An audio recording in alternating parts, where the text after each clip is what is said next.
Hi, good morning, everyone. We are at 9 o'clock Central Standard Time. So that means it is time to start day 2 of the PFG. I'm really thankful to have Ruth and Rafter here today to speak with us. I've had the pleasure of working with Ruth Tyson on a few projects over this last year, including being able to present on the social competencies course that Ruth and Rafter wrote in collaboration. So I can tell you more about that later if you are interested, but it is really good. So my name is Jen Ripp. I'm an agroforestry educator here. I'm going to be your Zoom host today. Now I want to introduce, spotlight for everyone, Ruth and Rafter. Thank you so much, and take it away. Hi, everyone. It's nice to see you this morning. Let me start my screen sharing here. Good morning, everyone. It's so nice to be with y'all this morning. Happy to be in a space full of people who are passionate about talking about agroforestry and doing agroforestry, people who are unafraid to think big, to think systemically, to think and collaborate across sectors, and to be with people who share a belief in the transformative potential of agroforestry and the profound impact that can have on how we do agriculture and the future of rural communities and how we adapt to climate change. And similarly, I think it's good to be with people who share a perspective that achieving that potential is not guaranteed. There are some ways that the rollout or the expansion of agroforestry could not achieve its full potential.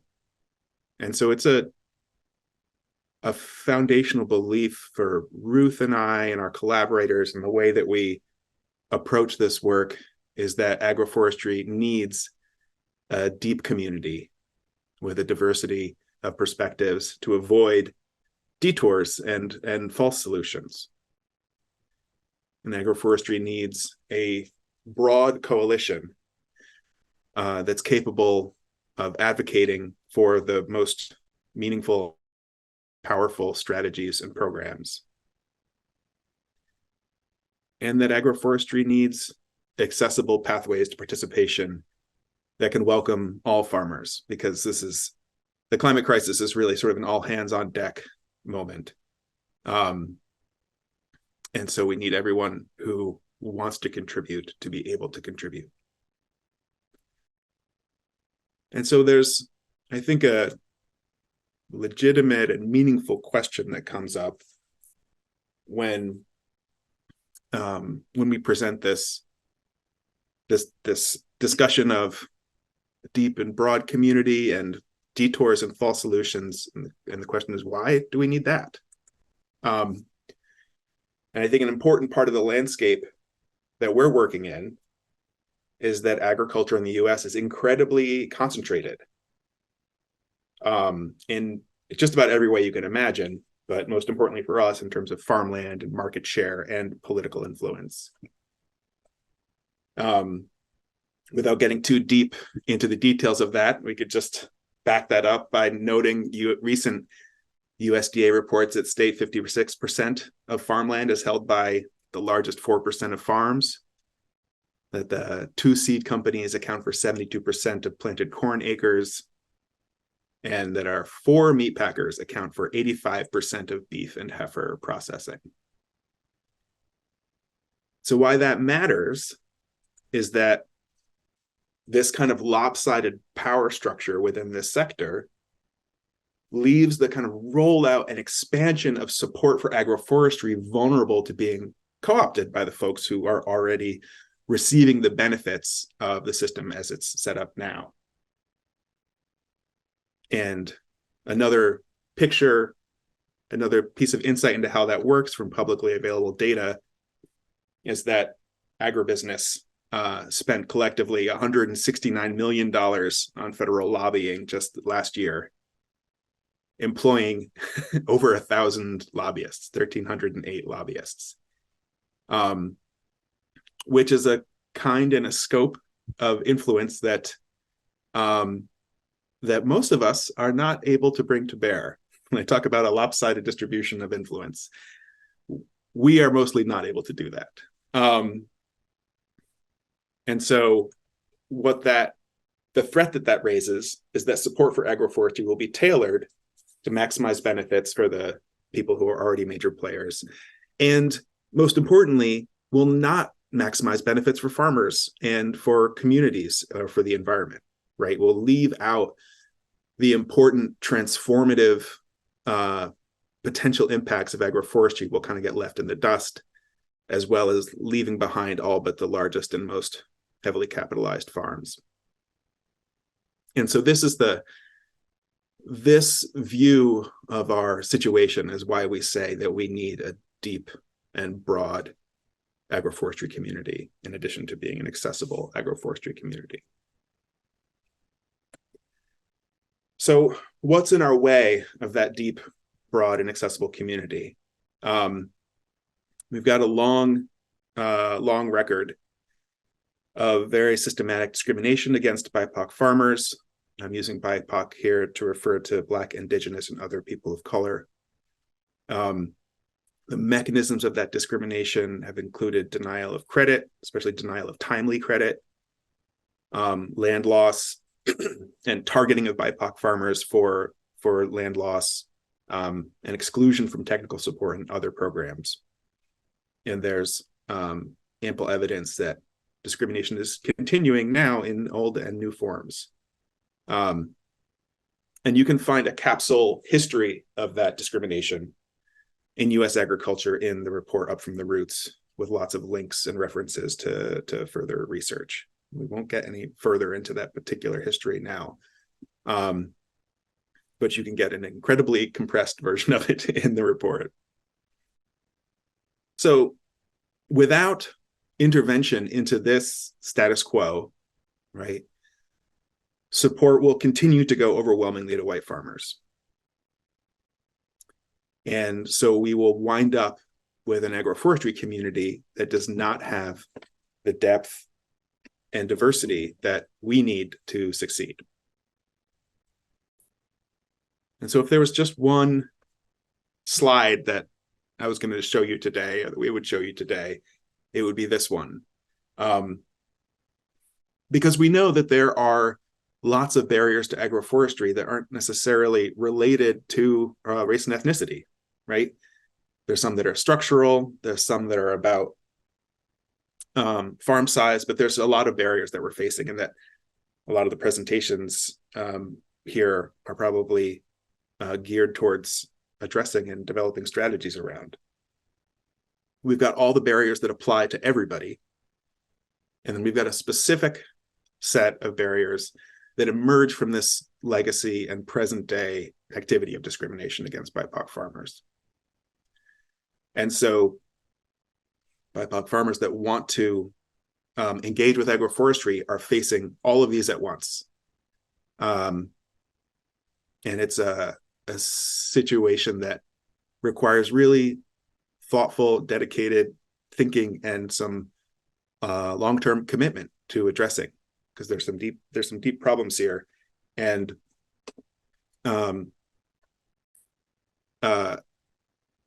there aren't any simple and immediate remedies for these issues, but there are steps that we can take, starting today. So Ruth and I are here today talking to you about this report that we released earlier this year through Interlace Commons, a great agroforestry nonprofit based in Vermont, but working all over the Northeast and into the Mid-Atlantic, and with funding from the Edwards Mother Earth Foundation. We did 16 in-depth interviews with BIPOC farmers and organizational staff in the Midwest, Northeast, and Southeast. And we, out of these conversations, developed these focus areas of land, financing, access to information, reclaiming traditions, and shifting culture around inclusion and equity. And also include some of this background material around history of discrimination and the history of agroforestry. We also, Ruth and I, developed a social competencies web module for natural resource professionals. We can make sure that link goes around at some point. And if you want to access the report itself, you can find it at interlacecommons.org/research.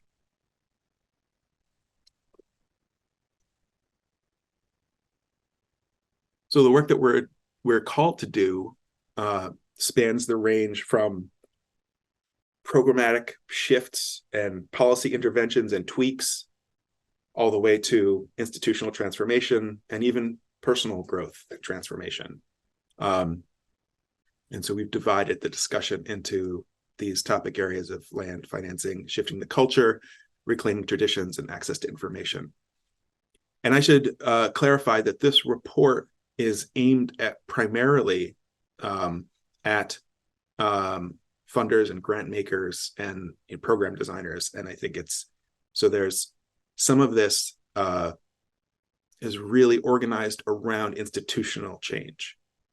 And so there's not necessarily a lot of recommendations in here for sort of individual farmers. I think that what we're called to do is a lot about how we work together and how we work in groups and what we do through the institutions that we create and that we're part of. And I will turn it over to Ruth for the next section. Thank you, Rafter. I love how you just ground us in, what the context is of this report, because all of that is so important. So as Rafter mentioned, we interviewed several farmers, all of them who identified as Black, Indigenous, or people of color. And the questions that we asked were, why are you interested in agroforestry? Why did you want to get involved in this work? Why agroforestry as opposed to some other type of agriculture? And a big theme that came up, so we have our presentation organized in these themes, was reclaiming traditions. So all of the farmers we spoke to talked about why it felt important to connect to their intergenerational roots of people who were tending to the land, even if they didn't have people who were formal agriculturalists or farmers in their lineage that they were aware of. They had this longing to reconnect with the ancestral ways of tending to the land, just being a part of the reciprocity with nature, that stewardship of understanding yourself as a part of the land. And then, of course, there's just this gap in information and tradition that folks wanted to just fill. So this quote on the screen is from one of the farmers we interviewed. And they said, "In school, I was taught that African Americans don't know anything about herbs. Only Native Americans and Europeans know anything about herbal medicine. That's ridiculous. If enslaved people were caught going in the woods and looking for herbs, they'd be sentenced to death in Virginia. It's secret knowledge that we had to keep hidden." So you can see that this person is aware that the myths around your people don't know anything are untrue, and really wanting this deep craving for, to return to that knowledge through practice. So there's not, an ancestor that they can directly contact and say, hey, what did you do? Because that knowledge was a secret and they had to keep it hidden. So through learning, through practicing, through growing on their own, they're finding a way to return to that knowledge. And there were plenty of other instances where we saw that to be true as well. Just returning, building a pathway for future generations so that they can more directly pass that knowledge on without the disruption in information transfer. But yeah, so there's quotes without agriculture, there is no culture, and just folks really acknowledging that this stewardship is a way of being that they want to really deeply reconnect to. And so we had some recommendations that came from this session based on the conversations that we had. You can go to the next slide, Rafter. Thank you.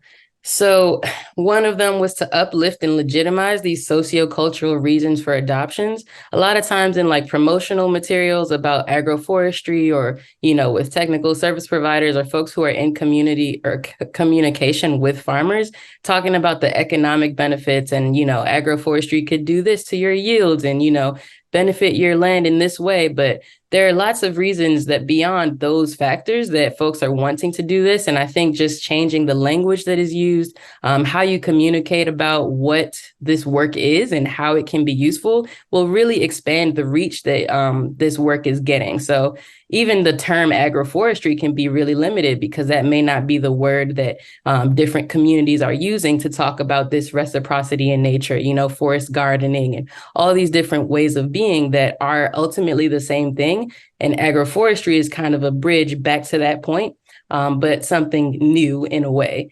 So figuring out how to use that language and uplift and legitimize those reasons that folks would want to get involved in something like this. Another thing is recognizing the value of traditional ecological knowledge, and through dialogue and consultation with Indigenous practitioners, integrating those into best practice standards whenever possible. So not just talking about, again, yields and, numbers and things like that, but how do you really not necessarily quantify, but like value and qualify the factor of being connected to the land and all of these worldviews that folks found really valuable beyond whatever the trend is in agriculture and whatever is being funded. But how can this really be sustainable and return to this deep, longing that Rafter talked about? How do you get this depth and the reach that will really sustain the climate solutions that we're trying to build? And of course, that comes from the folks who've been doing this for a while, before this nation was built, and really valuing what they've learned and uplifting that and naming that, more directly. So, and then another way to really bring some reciprocity into that picture is to bring land acknowledgements to life with tangible practices. So there's been this trend of saying, these are the folks who lived on this land. I know that folks on this call are from all over. I myself am on Piscataway land right now. And there's this way of acknowledging who was there, even though a lot of folks, so sometimes these communities are still present in the space that they're living in. And there's not a connection with how to actually honor the work that they're doing, whether that be, uplifting programs or campaigns to, help them to regain their sovereignty or whatever that is. But figuring out how to be in actual relationship with the Indigenous folks of that land and bring that honor to life, I think is a great way to support in this reclaiming of tradition and bring the depth of agroforestry to life.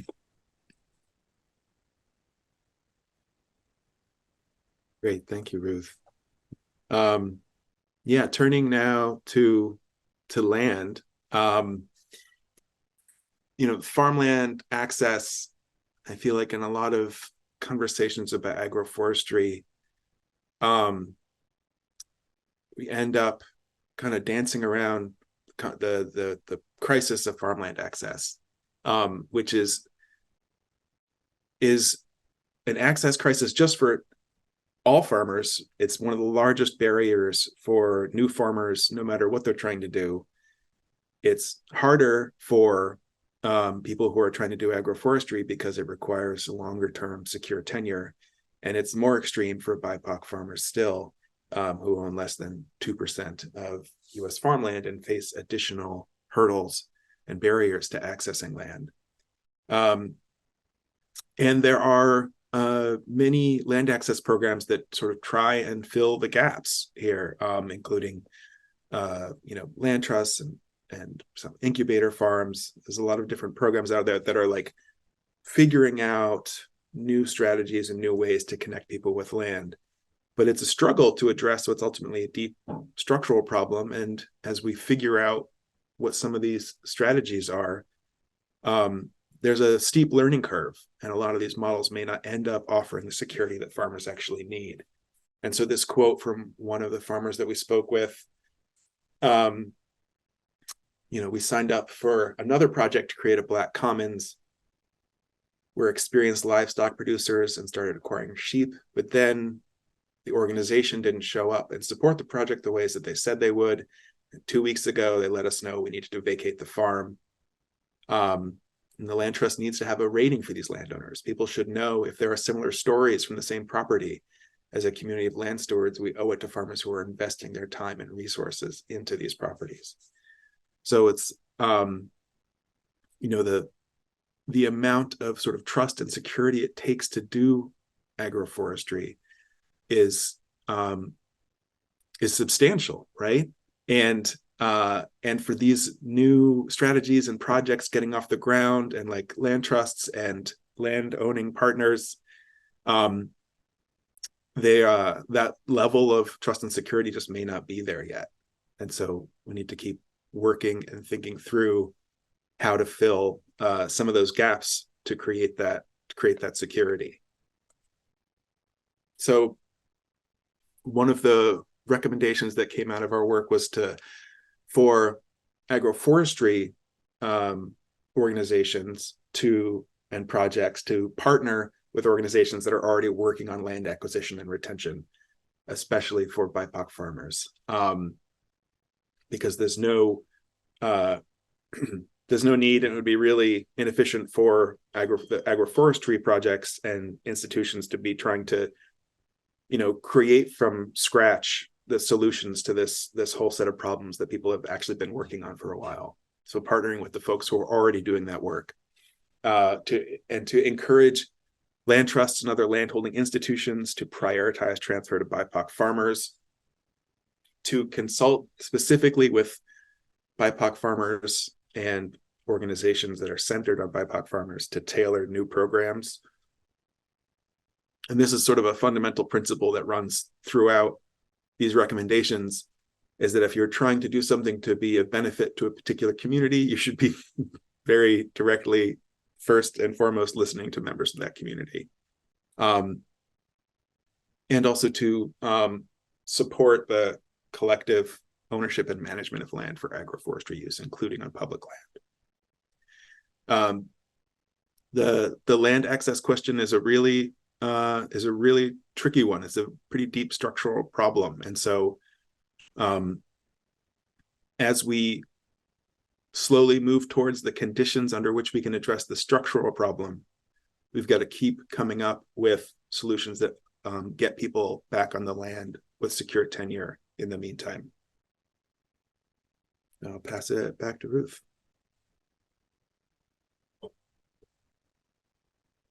Thanks, Rafter. So, another theme that we noticed was access to information was a big barrier for a lot of the farmers that we talked to. Navigating grants, funding, loans, anything through the USDA can be a big headache for anyone, and especially the BIPOC farmers that we talk to, who not only, have to deal with all the bureaucracy, but sometimes are dealing with discrimination. We talk to folks who, walking into offices, this quote, actually, I'll read it. I was really proactive. I wouldn't say they found me, referring to the agency. Programs I learned about were from conferences, and I really asked questions and followed up. It wasn't like they were sitting somewhere sending things out to BIPOC farmers. I have walked into FSA offices and asked about things I found online, funds for underserved farmers. They told me funding for these existing programs didn't exist. I also try to share info with other people, Black farmers and other underserved farmers. Otherwise, I don't think they're getting it. So this person, again, was really proactive and is also in the mindset of going out and getting it. But there's a lot of programs that have the funding for outreach and things that aren't effective because they're not actually reaching these farmers who aren't connected to those organizations, whether that be from distrust or, just lack of awareness or whatever. But there's not as effective ways of communicating as this person is describing, which, talking to other farmers, we know that farmer to farmer, there's lots of trust, and hopefully, building a relationship that is a lot more deep than any type of outreach program could do, just because you're able to see that this person is working on the same thing that you are, or, be in community in a totally different way. But of course, there's this historic access to information that was intentionally withheld, from BIPOC farmers that folks are up against trying to, again, bridge that gap. And so we really wanted to highlight that, like, not only reaching these folks, but the way that we're communicating information, making it accessible, you know, through language. Sorry, my cat's scratching at the door. Can you go to the next slide, Rafter? Sure thing. Thank you. So one way that we heard that would be effective to reach these communities is to listen to them. So listening to BIPOC farmers and learning about their informational needs, resources, including community members, and most relevant communication channels. So how are these folks already communicating with each other? How do we not just tap into it, of course, in a way that's like not consensual, but you want to make sure that you're invited to the spaces that you're communicating in. There are lots of like BIPOC only communication channels that are intentionally so, because a lot of these communities have been preyed on and like asked for resources and not be reciprocated with. So they're protecting a sacred space ultimately. And so while you may not be granted access to those communication channels, there may be ways that you can connect with leadership. So the next slide talks about investing in the leadership and expertise of BIPOC farmers and farmer to farmer exchanges through farm field days, mentorship programs, farmer roundtables, demonstration and hands-on sessions, work brigades, and farmer advising consultation. So figuring out like who the leaders, the folks who are out there, you know, sending emails to all the other farmers, making sure they have information about grants and, you know, educational opportunities. Those are the folks that you really want to connect to and have them kind of be the actual gateway to the community. And again, not in an extractive way, not in a, we want to give you this or we want to take this from you, but we want this to be useful to your community in the most appropriate way. And then, of course, offering sustained support through all phases of adoption, from planning and sourcing through to maintenance and post-harvest handling and value adding and marketing was another thing that we heard come up a lot. They talked about folks helping at the beginning, and then, you know, 10 years later, when the trees are, you know, mature, there's not really a follow-up on what to do as far as harvesting or, you know, maintaining. So making sure that folks have information, not just at the beginning of their programs, but throughout to be able to have a really successful business. I'll say it, Rafter. All right. Yeah. Financing, access to money, access to capital. The agroforestry is starting agroforestry is pretty capital intensive. And new farmers, first generation farmers, farmers on smaller plots of land, all face multiple challenges in accessing cost share programs. Even those that specifically target underserved farmers, which often require upfront payment or of some or all of the costs of adoption. And on top of that, BIPOC farmers continue to face racist hostility and discriminatory treatment when they try and access some of these programs. Where I am is 95% white. We heard from one of our the farmers we spoke with in the Midwest. Where I am is 95% white, but surrounded by tribal territory. It was a big deal when I found land to secure it. I applied for a USDA loan, and the lady asked what I was doing there. Why do you think you can do this? I was denied the loan. It's a much bigger problem than me and requires much bigger response than my microloan application. And so this is one of the ways in which the same patterns of discrimination that we've seen for like the, you know, through the 20th century are continuing in more or less the same form, right?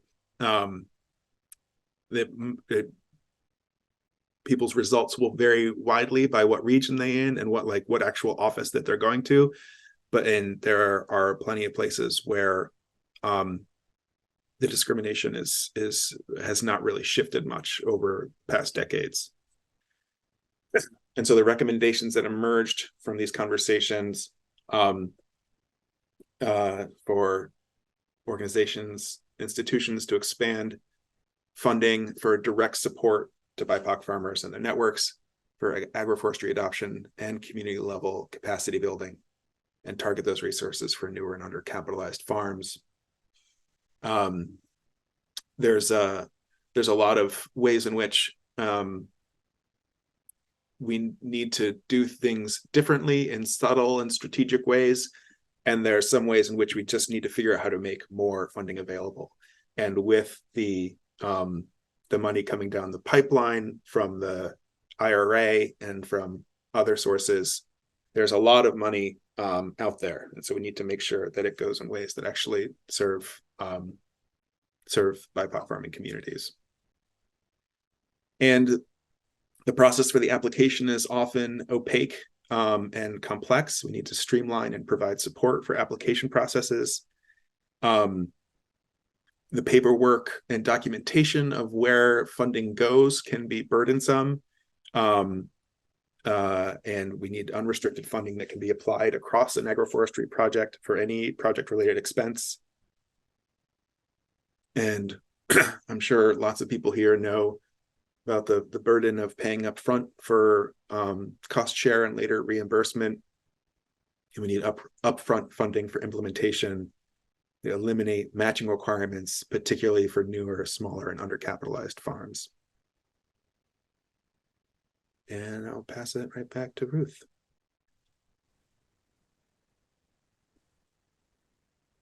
Yeah, so I think we're one slide previous. Oops, my bad. No worries. So another thing was shifting the culture. So a lot of this is culture, right? Like the way that you finance, the way that you communicate, how you communicate. But yeah, the culture of nonprofits, the culture of philanthropy, all of this was kind of what we wanted to highlight in this section. How folks make decisions, the actual, I'll read this quote. We're cautious about sharing what we know on agroforestry because a lot of times the messages are misrepresented. We get calls daily as an organization from organizations that have been funded to help agroforestry or forestry with underserved landowners and receive funding, but don't have ties to the community. They reach out to us and ask if we can help implement this because they don't have ties to the community where those stories have ties to. Why weren't you in conversation with us prior to writing the grant so we could really put it where it needs to be used? So yeah, that was a quote which, an organization is highlighting this dynamic of philanthropy and of organizations who aren't really in relationship with the communities that they're trying to serve, which again, going back to that last section that we talked about, is not an effective way to do this work. And also is just replicating all of these extractive dynamics. And yeah, it just isn't effective. You can go to the next slide, Rafter. So the ways that we heard from our folks about how to kind of redirect this culture into something that is more reciprocal is, again, to seek out and support the leadership of BIPOC farmers and organizations early in the design process and compensate them fairly for their involvement, whether that be helping to write a grant or just like getting, some information from them about how to do the work more effectively even if they aren't going to work on the program directly, making sure that they're paid, what they're getting, what their time is worth, what their expertise is worth, because this is a valuable contribution that they're making, as much so as a lot of the technical things that are going on. So making sure that they are compensated fairly is important. And then utilizing funding criteria that includes strong community ties. So there are lots of grant proposals that are, making sure that this is something that folks are looking for. But just making sure that it is a part of, the requirements and that it's not just something that folks are writing on paper. We've heard that like there's going to be a partnership with such and such organization, but it could be that the person applying for funding hasn't even talked to that organization yet. It's all just an idea. So making sure that there is demonstrated strong community ties is important. And beyond that, prioritizing hiring from within the community that is being served and not just folks who are outside trying to do work there. As organizations, we can always feature the voice of BIPOC farmers and communities and promote their own work. So not just like this person is accessing our program, but this is what they're working on. And here's how we can support using the platforms that folks have, which often is connected to lots of resources. That is a way that we can kind of shift the culture of this field. And then offering linguistically and culturally competent technical support in application processes to make sure that these opportunities are tangibly available to folks is another way that we can kind of shift to be more accessible. And then becoming familiar with cultural limitations on BIPOC participation with a willingness to examine and shift institutional procedures. So there's like a lot of worship of the written word and like, this is how we've done things. And so I think a lot of the shifting of culture requires examining whether or not that is effective and actually trying to get us towards the goals that we are trying to do with this expansion of agroforestry. And sorry, I'm kind of rushing a little bit. I saw a message about this ending at 10:45 and Yeah, I just wanted to check in. Is that like the end of this session entirely, or? we can go a little longer, but that was totally my fault of we had too many sessions to fit in this morning and kind of a scheduling error with another group. Yeah, so we can't linger too long after 9:45, but please continue. Yeah, I'm not too worried about like going a little bit over 9:45, but we probably won't have time for questions. Okay. Sorry. No worries. I just wanted to, so Rafter, I don't know if we want to adjust anything, but we have like 7 minutes left. Oh, perfect. I was gonna pop in at 9:40 and be like, sorry, but we can go to 9:50. That's not a problem at all. Okay. Yeah. I mean, I think that we can the next slide is our last slide. And so I think we can you can just like go find, let's see, you can check out this is kind of about what we're doing next. You can check out the social competencies course if that is if that seems like that would be helpful. We'll also be over the coming year, Ruth and I will be working on kind of expanding and leveling up that course some more. And you can go to the interlacecommons.org/research if you want to check out the report. I'd love to take a few minutes for Q&A. Ruth, is there anything you want to add on the end there? No, I think that's good. We are hoping to expand this work. There's obviously, this was a very limited, we only interviewed 16 farmers and have this report, but there's a lot more that can be done, and not just on the research end, but like, how can we really make programmatic, ways to make this work effective, that is useful for your organizations and beyond. And again, of course, philanthropy is a big focus area as well. So yeah, I would love to hear just a few questions while we have time. Yeah, I'm gonna unspotlight y'all so we can see everybody. Hey. And again, so sorry for the scheduling error. I wish we would have a lot more time. And thank you so much for all of your work in this. And again, apologies for disrupting. And so we have one question from Alicia Thompson, who, if you want to catch her speaking, she will be speaking at noon on Southwest Agroforestry. And that made me lose the chat for just a second. Let's see. MJ, can you? Here we go.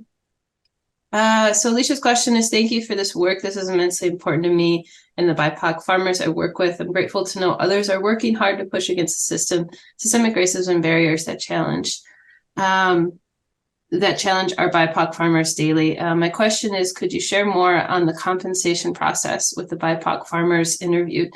In my experience, this process can feel extractive and can be undercompensated. And Alicia, if you'd like to come off of mute and explain anything else, you are more than welcome to.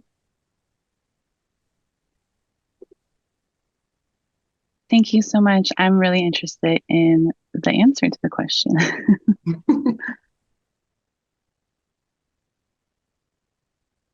Yeah, sure. I think that our position in addressing the funders was that like the folks that were the folks that we're interviewing are the experts on the topic that you're asking us to write about, right? So nothing of value happens without their expertise, and so they should be compensated like highly valued consultants, which they are. So I think that we, correct me if I'm wrong, Ruth, but I think that we billed at like 75 an hour for the interview process. And that's a bargain for us, but it also felt like, I think in terms of feedback that we got, or conversations that we had with folks, felt like a non-extractive rate. Okay. We have another question from my coworker, Barbara. How would you recommend individual white farmers get involved with this work and implement it on their farms? Well, what's the first step?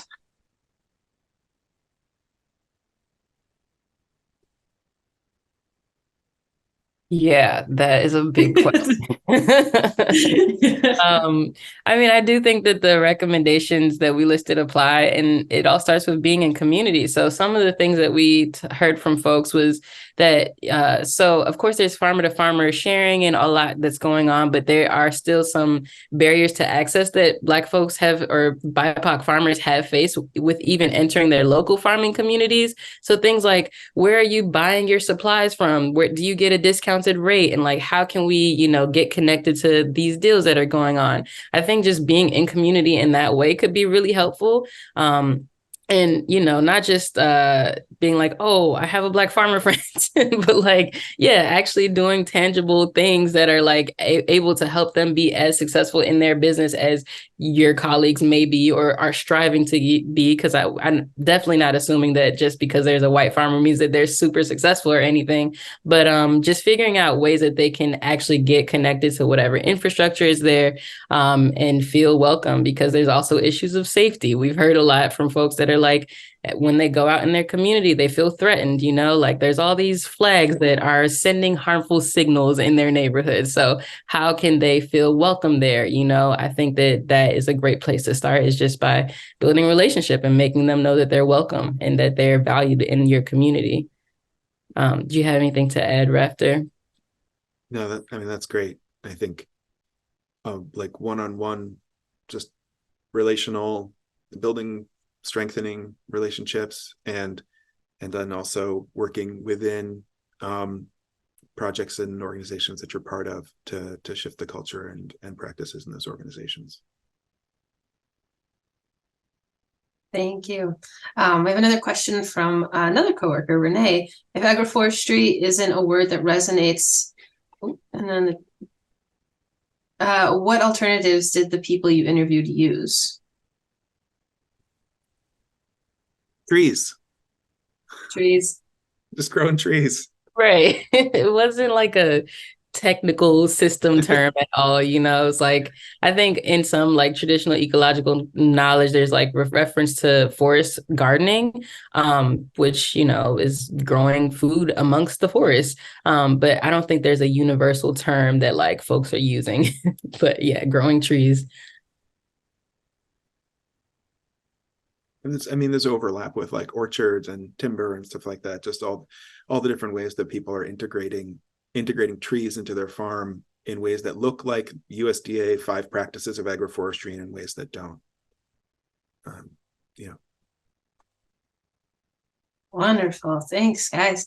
I'm almost grateful that we don't have more questions, so I feel less bad of having to shuffle us off for the next session. I have a question for you. Is what's next for both of your just incredible talents and insight into these sorts of works? Do you have anything in the works that we should be looking forward to, or is it more just the Up From the Roots report is still, I feel like, really unknown in these spheres? And so is this just something of like promoting this like beautiful piece of work that you made. Thank you for such a beautiful question. Oh. That's really lovely. Great report. Well, like I mean, Ruth will be the main person on this, but so I'll pass it to her. But we have had another round of funding come through to carry this forward. Do you want to say anything about that, Ruth? We're still figuring out the details for sure, but my understanding is like going out and actually building relationship with the farmers, beyond the farmers that we interviewed, doing in-person interviews, because it allows for more connection and maybe even some video documenting of, where they are in their process with starting agroforestry projects, just to get more information out there. Yeah, I think you mentioned generally what's going to be going on, Rafter. But yeah, we're figuring it out. So if you have ideas for what we should work on next, let us know. No guarantees that we'll have the capacity, but it is an evolving process and project. Yeah. Wonderful. Thank you. Thank you so much. I encourage everyone on this call to spread the Up From the Roots report like throughout all of your networks. It's really important to get this information out. And Renee, I'll ask about that later. And thank you so much to Ruth and Rafter for your time today. We really appreciate it. I am going to close this Zoom so that we can do a forest farming session at 10 o'clock. So feel free to join us for that. And if not, have a lovely rest of your day and get some rest this winter, everyone. All right. Thanks, Great. y'all. Thanks so much for being with us today. Keep in touch. Yeah. Thank you.